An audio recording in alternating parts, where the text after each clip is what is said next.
Siapa yang nggak tahu Inggris? Militer negara ini udah terkenal di mana-mana, dan saat ini masih jadi salah satu yang terkuat di dunia. Tapi di balik itu, ada sejarah yang panjang.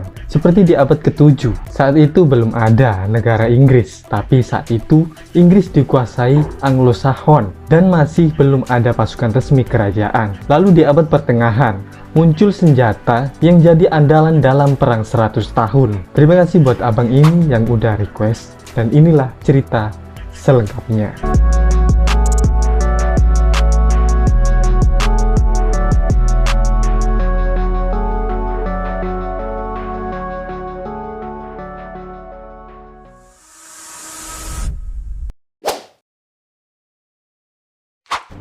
Di zaman Anglo-Saxon yang dimulai sekitar abad ke-7, sebenarnya tidak ada yang namanya pasukan kerajaan, tapi yang ada hanyalah pejuang secara sukarela. Jika raja membutuhkan pasukan untuk pertempuran, dia akan memanggil Fird. Fird adalah orang biasa atau orang bayaran yang biasanya digunakan untuk mempertahankan tanah sir mereka, atau dalam keadaan tertentu, mereka dipanggil buat ekspedisi kerajaan. Dan biasanya, anggota Fird berumur dari 15 sampai 60 tahun.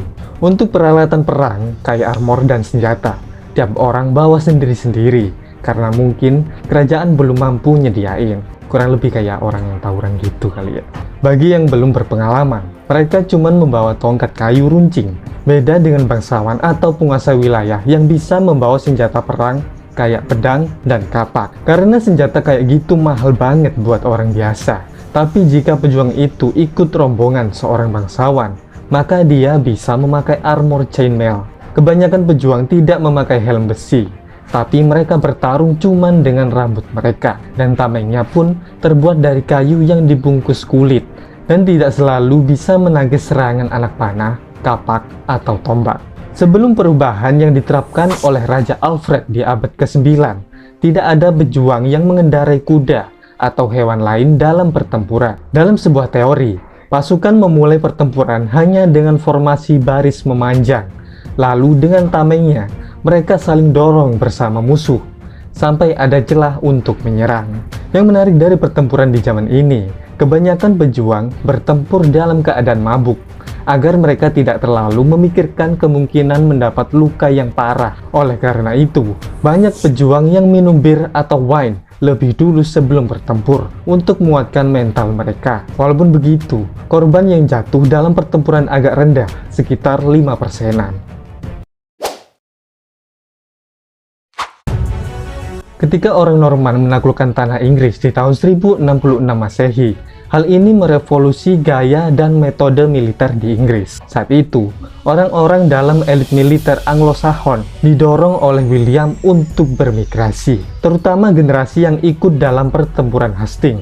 Tindakan ini dilakukan untuk mencegah pemberontakan. Kebanyakan dari mereka pindah ke Denmark, dan banyak juga yang bergabung dalam satuan Varangian Guard di ibu kota Bizantium, Konstantinopel. Kemudian William melatih infanteri Saxon menjadi pasukan kavaleri Norman, sekaligus mengajarkan taktik anti-kavaleri. Kebijakan ini akhirnya membuat pasukan Anglo-Norman menjadi lebih matang, dan pasukan ini terdiri dari kesatria penunggang kuda dari kalangan bangsawan, Saxon infanteri, tentara bayaran asing, dan penjelajah dari bagian lain pasukan. Armor para kesatria dan kuda yang kuat harganya sangat mahal. Oleh karena itu, untuk membalas jasa mereka, seusai bertempur, raja akan memberikan tanah untuk dikelola sebagai imbalan. Saat Inggris dikuasai dinasti Plantagenet, kesatria berkuda yang memakai armor lebih canggih tetap menjadi andalan dalam berbagai pertempuran raja-raja Plantagenet melawan orang Skotlandia. Sedangkan infanterinya terdiri dari spearmen dan crossbowmen. Senjata crossbow memang sangat kuat,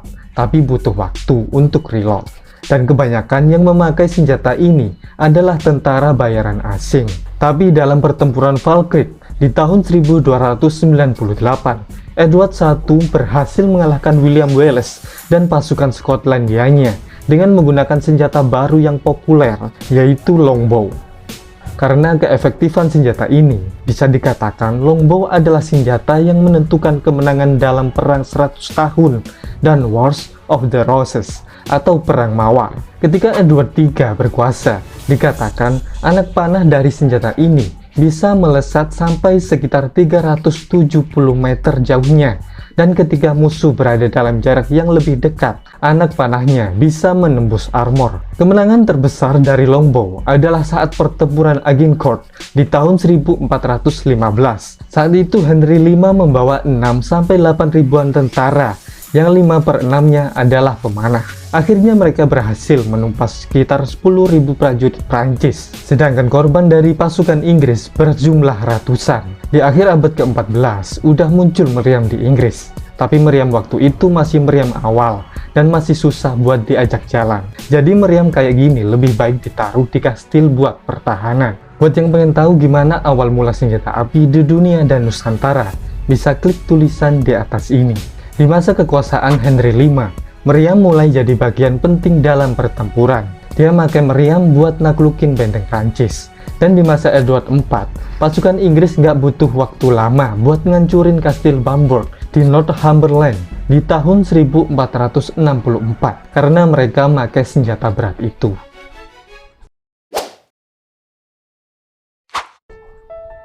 Di awal abad ke-16, Inggris udah dikuasai sama dinasti Tudor. Dan dalam pasukannya, mereka memakai billmen dan longbowmen. Kedua pasukan ini biasanya pakai armor jack. Armor ini dibuat dari plat besi kecil yang dijahit dengan kain, dan kalau di zaman sekarang, armor ini bisa setara sama rompi anti peluru. Lalu Henry VIII mengimpor banyak senjata kayak tombak dan senjata api dari negara lain buat nggantiin senjata yang lama.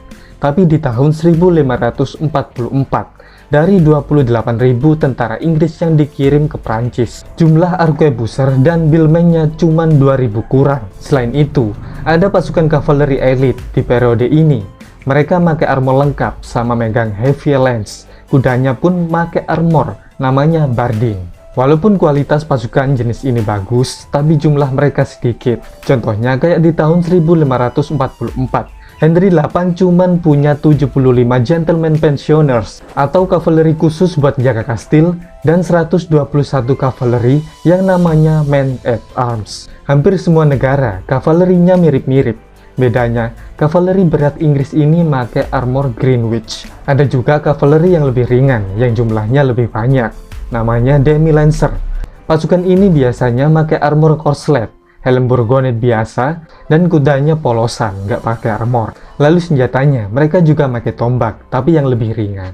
Tapi spesialnya, mereka punya pistol. Di abad ke-17, terbentuklah sistem persemakmuran Inggris, dan pasukannya dikenal dengan nama New Model Army. Seperti namanya, pasukan ini ngebawa suasana baru dalam militer Inggris. Pasukan elitnya disebut Regiment of Horse, atau umumnya kavaleri serupa di Eropa, disebut Arquebuser. Mereka biasanya pakai armor dari plat metal yang di dalamnya dilapisi kulit buat ngelindungin dada dan punggungnya. Sedangkan lengan sampai kaki dilindungin sama armor yang dibuat dari kulit. Resimen ini dibagi jadi 6 pasukan, yang masing-masing di dalamnya ada perwira, drummer, dokter, dan lain-lain. Di zaman ini ada juga pasukan jenis baru, namanya Dragons. Pasukan ini adalah infanteri berkuda. Lah, katanya infanteri kok pakai kuda? Iya, soalnya mereka naik kuda itu buat mobilitas aja. Tapi kalau lagi bertempur, mereka turun. Pasukan jenis ini dipakai buat membabat masketir musuh yang formasinya ada di depan mereka. Tapi fungsinya nggak hanya itu, ya sesuai kebutuhan aja. Kayak di pertempuran Naseby, mereka digunakan buat ngepung kavaleri musuh. Untuk pasukan berjalan kaki, ada yang namanya musketeers sama pikemen. Dan biasanya, mereka pakai seragam warna merah. Soalnya pewarna kain saat itu yang paling murah, ya warna merah. Dalam pertempuran, musketeer ini rawan diserang sama kavaleri. Jadi disinilah fungsi pikemen buat ngalangin kavaleri musuh. Karena pikemen ini dipersenjatai sama tombak yang panjangnya bisa sampai 4,8 meter. Dan mereka juga membawa pedang. Ketika Inggris sudah menjadi Britania Raya di abad ke-18, pasukan Inggris menjadi lebih disiplin, teratur, dan keras. Zaman itu mereka nggak pakai tombak lagi, tapi mereka udah pakai senjata musket brown bess. Dan di ujungnya dipasang bayonet buat pertarungan jarak dekat. Prajurit yang udah berpengalaman bisa nembak sampai 4 kali per menit. Dan mereka menggunakan formasi platon agar pasukan bisa menghujani musuh dengan tembakan.